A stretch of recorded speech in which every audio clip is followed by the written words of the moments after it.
Hello বন্ধুরা, আপনারা দেখতে পাচ্ছেন যে আমি আলু পেঁয়াজ মশলাতে করছি। অ্যাকচুয়ালি হচ্ছে এটা ডিমের ঝোল করব, ঠিক আছে? বুঝতেই পাচ্ছেন আমরা হিটারে রান্না করছি। এটা আমার মশলা ছিল, এটা ডিমগুলো ভাজা ছিল।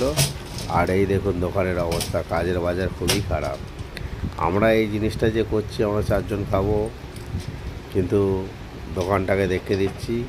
আমাদের যে ক্যাটওয়ালারা আছে, কাজ কিছু এসছে, ওরা করেনি, পাইলেছে। আর এই দেখুন বন্ধুরা, এটা আমার রান্নাঘর, ঠিক আছে? আর আমি এগুলো আলুগুলোকে ফ্রাই করছি। এরপরে আমি মশলা দেবো।